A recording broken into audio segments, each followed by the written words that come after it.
What is a community manager and how can you make money at home as one? I'll show you in this video.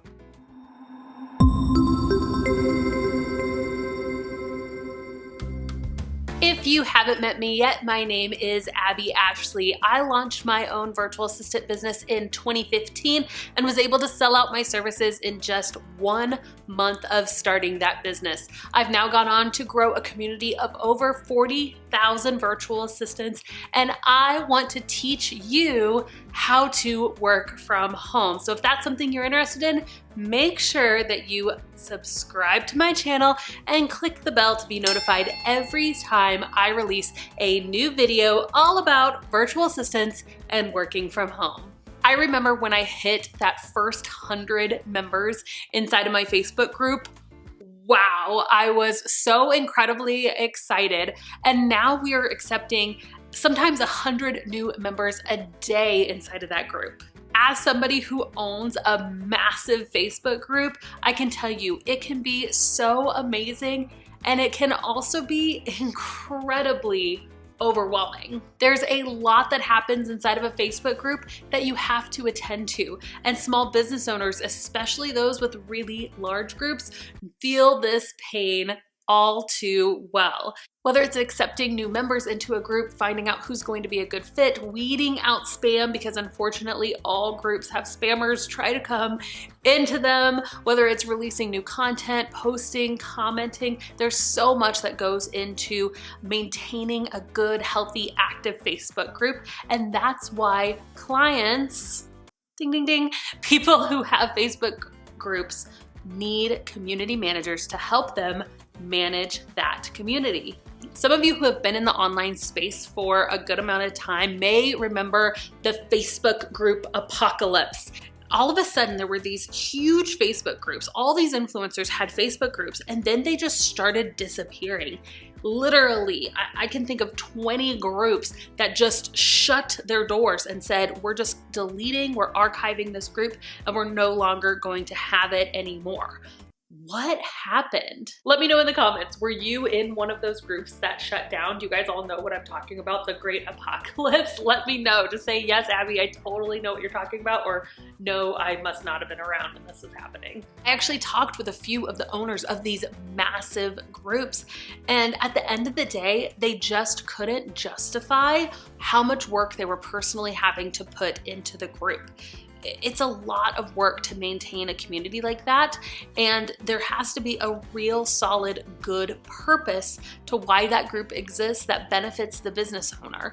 Not that business owners are all about just benefiting themselves. I know so many business owners that do genuinely want to give back, but at the end of the day, if it's taking you 20 hours a week to manage a Facebook group and you're not getting a good return on that time investment, it's just not going to be worth it to the business owner anymore. But I still believe that Facebook groups can be so incredibly powerful for business owners. I know this from my own firsthand experience, and I spend less than an hour a week on most weeks inside of my group. Here's what we know. Facebook groups are not going away. In fact, Facebook is putting even more emphasis on groups this year than they ever have. There were commercials in 2020 Super Bowl all about joining groups, right? There's a new groups tab on Facebook if you're on mobile, and it's one of the quick features that you can go to. I mean, Facebook groups are really, really where Facebook wants people to be joining, and they're going to be highlighting them more and more. So in my opinion, if somebody doesn't have a group, this is the perfect time to start one. Even some of those influencers who jumped ship a few years ago and shut down their Facebook group, I've seen some of them start to bring them back alive, right? To start new groups again. So where does that leave us, right? Community managers. I want to show you in this video how you can offer an amazing service, how you can run a Facebook group in a way that's not just easy to do, that doesn't take up all of your time, but in a way also that becomes a leverage tool, a way that you can really use that group to benefit a business. And you as a community manager can do this for your clients. It's an amazing service to offer, and one I'm going to describe to you in full in this video. Okay, first off, what is a community manager? Give me a job description, Abby. Okay, calm down. I will do just that. A community manager does just that. What's in the title? They manage an online community. There are a couple things that I want to point out here. Number one, an online community doesn't necessarily have to be housed on Facebook. Community managers can, yes, they can manage Facebook groups, but they could also be managing LinkedIn groups. There's a lot of people who have their own communities, maybe on their own membership site or inside of a website. There's a closed community somewhere that they manage that's apart from a social network. So community manager doesn't always necessarily mean Facebook group manager. So I think that's important to clarify. There's something else that I want to point out about community management. The communities that you're managing, they may be free or paid groups. Our community manager, you may have met her, she's amazing. She manages both our massive community of 40,000 virtual assistants, our VA Savvies group. Shameless plug, you should all be in the group. It's amazing. She manages that free community, but she also manages our paid communities. They're smaller communities, right? But they get different types of attention, right? So whereas she's not answering every single question in our massive group, since, you know, there's questions being asked almost every single minute inside of that group. But inside of our smaller paid communities, she's really engaging in them. She's giving them lots of feedback. When somebody joins the group, she has to make sure they're a paying member, right? But at the same time, in the big groups, it has its own set of challenges. When she's accepting people into that Facebook group, she's having to make sure, you know, are these people real people, right? Do they have profile pictures? They seem like they're going to be a really active person inside of the community, and I'm going to give you some tips later on in this video to show you how you can tell that, so stay tuned for that. But I just want to point out here, there can be free groups and there can be paid groups, and as a community manager, you can be doing one, other, or both. Okay, so here's that job description, right? What you guys are all asking for. What would you actually be doing day to day as a community manager? Well, your tasks could vary, but for the most part, you'll be doing things like accepting new people into the Facebook group, right? And if it's a paid community, you have to make sure that they are actually an active paying member. You could be moderating the group for spam. You could be answering questions. This also may include posting graphics. Posting engaging questions. It really depends on how much your client wants you to engage, but you may actually be engaging in the community as well. As a community manager, you could even be going live or scheduling guests to go live in the group. Or if your group is a really large group, like what we have over in the VA Savvies, we have moderators. We have other admins in the group that help manage it. So as a community manager, you may actually be managing the other moderators, right? So there's a lot of things that you can do as far as community management goes, and it may look different client to client, but that's a general overview of the tasks that you would be completing. All right, now that you know what a community manager is, do you think you'd actually enjoy being one, or are you one already? Let me know in the comments. Okay, so here is what I want to do now. I want to give you some of my best tips. We've been running this Facebook group since 2016, and I have some tips on what we have done to make it such a massive, successful, but also healthy group that really contributes to our business. And I want you to take these skills if you're wanting to start your own group, or if you are, planning to become a community manager. Take this as advice on how to do it the right way. Learn from my mistakes and from my successes as far as how to manage a massive group. All right, tip number 1. This is something that's evolved for us over time, but it is to have a strict acceptance policy into your group. And what I mean by that is that it's really easy when you're first starting a group to just let it be completely open, a public group, not a private group where anyone can join. I highly suggest starting out as a private group. It can still be visible to the public, but people need to request to join. And one of the reasons I recommend that is because you want some kind of filtering system for who's coming into your group. We do this by taking a look at their profile picture. And what you're looking for when you're looking at that profile picture is usually just, do they have one, right? We don't accept people into the group that don't have a profile picture. It doesn't mean that it even has to be their face. It could be a picture of a cat or some cake or something, that's fine. It doesn't really matter. But somebody who doesn't have a profile picture, a lot of times that's a big warning sign that they are a brand new Facebook user. And you can actually even go to their profile and see how long ago did they create their account. And so why is that important? Well, it's important because we've noticed a trend that a lot of times these spammers, these fake accounts, are people who just opened an account yesterday or the day before, right? So you're wanting to look, does this look like a real person, right? Not just somebody who created an account just so they could go and spam Facebook groups, okay? So that's what you're looking for. Is this a real person? Again, we're not making judgments about who they are as a person, right? If they have a different kind of view than you or something, that's not what we're looking at. We're just looking, is this actually a real person, okay? And you can tell that a lot of times just by clicking over to their profile and seeing when they created it. And help you having a stricter acceptance policy is just by asking a few questions. Facebook has this amazing feature now where you can actually ask the individual who's wanting to join your group questions. So we like to ask questions that aren't just yes or no questions. We like to ask questions like, for our group, for instance, why do you want to become a virtual assistant? And if they just write yes, then we don't accept them into the group. Now, you may not have as strict of policies in the beginning, but getting somebody that will actually answer your question with a full sentence for us shows us, okay, this is a real person, they want to be engaged, they're joining for the right reasons. And so I really, really recommend having those pre-qualifying questions before joining your group. I think it's important to point out that I had a group before the VA Savvies group, and I'm not gonna lie, I didn't do this. I didn't have a great procedure. I kind of just let anybody in who wanted in, and really, really quickly, guys, it turned into a total spam fest. I'm saying, like, people just promoting their stuff left and right, doing live streams and posting like political rants and like all these things that was not at all the purpose of the group.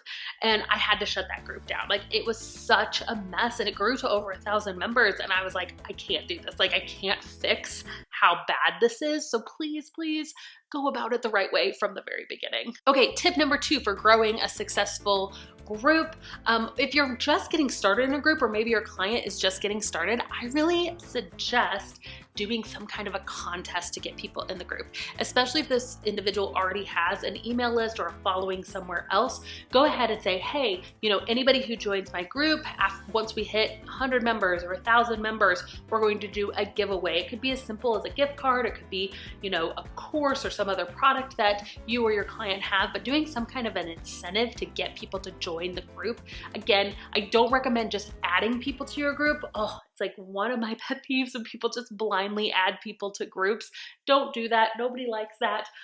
But have some kind of an incentive where people will want to join your group, right? And then once they join, especially right after that contest, man, be super, super active. Be asking questions, be answering comments. That's going to help you really, really grow up the culture and the health of the group.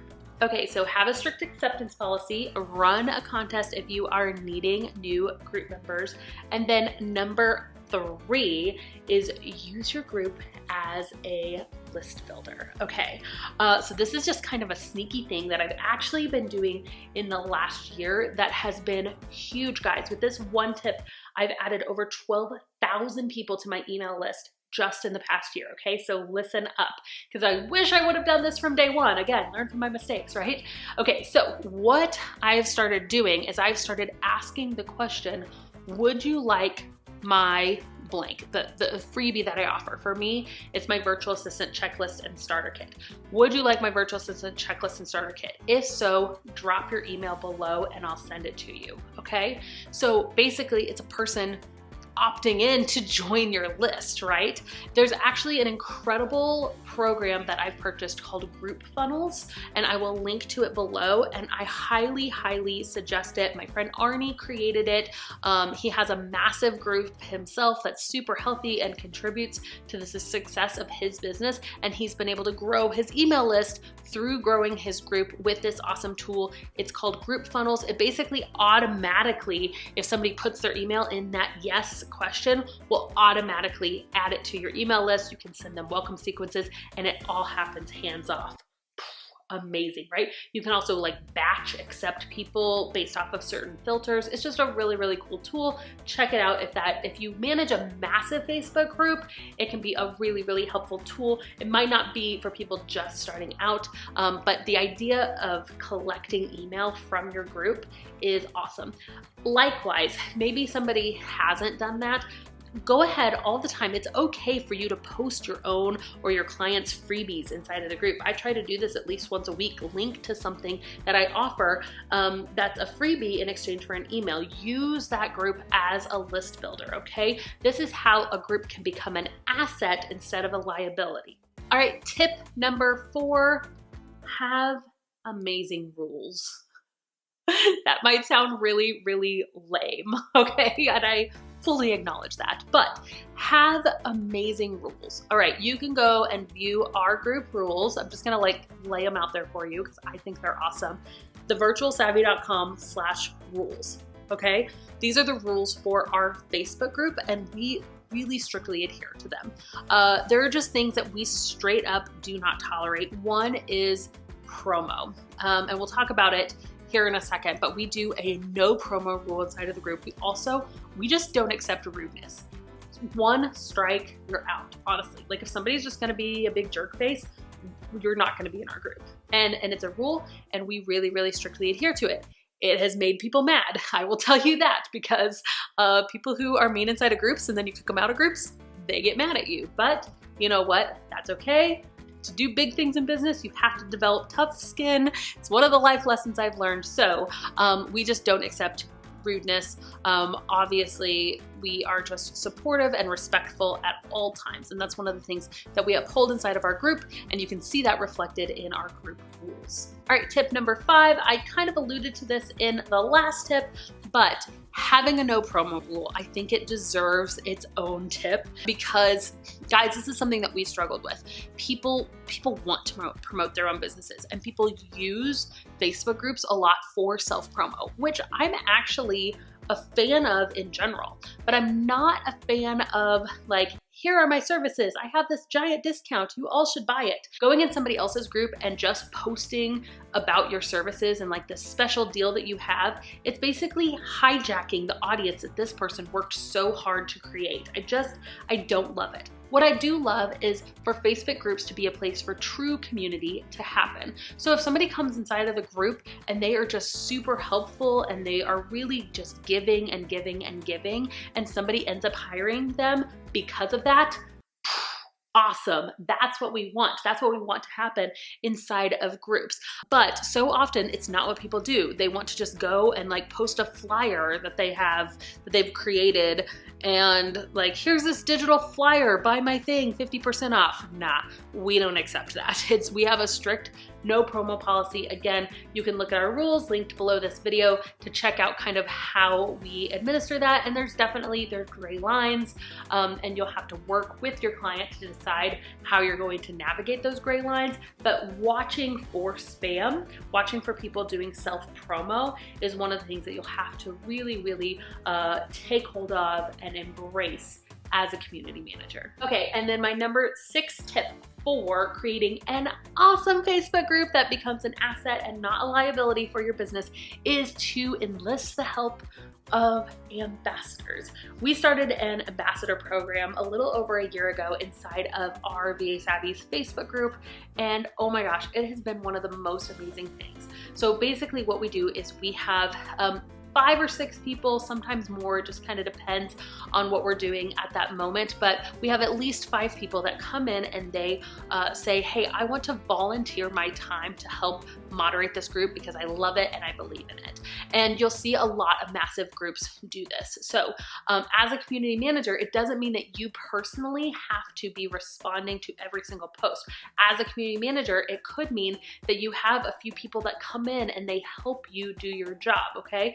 And you can offer them incentives. It doesn't always have to be a paid position, right? Your position as a community manager should be paid, but the volunteer positions can be anything where you're just saying like, hey, could you just come check in the group once a day? Or, you know, Monday's your day. We have somebody on Tuesday, somebody on Wednesday. And here's the things that we would like for you to help out.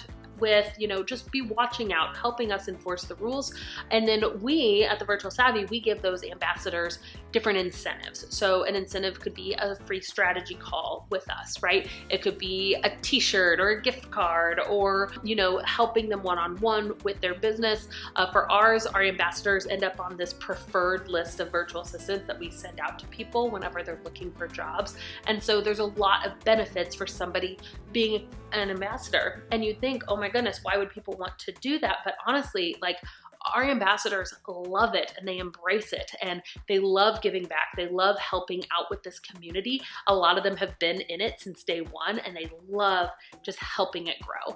And so I think that enlisting the help of ambassadors is a huge way to help a business not be so overwhelming, help a Facebook group not be so overwhelming, especially when it starts to get into those tens of thousands of members. All right, that's all I have for you today. Were any of these tips helpful? Did you enjoy them? Which one helped the most? Let me know in the comments. I want to hear from you. And if you like this video, make sure that you give it a nice little heart, that you subscribe to my channel, guys. That helps me know that you are listening, that you're out there, that you absolutely love these videos, and it helps me know what kind of content I should create in the future. So subscribe to my channel and click that little bell to be notified every single time I post a new YouTube video. All right, right after this video, I'm gonna show you some other videos that you may love. If you're still kind of feeling out what kind of services you want to offer, I have a video all about choosing your virtual assistant services, one about becoming an online business manager, one about becoming a Pinterest manager, and I'm going to link to those videos right after this, and you can also find them down below. All right, I will see you guys next time. Bye.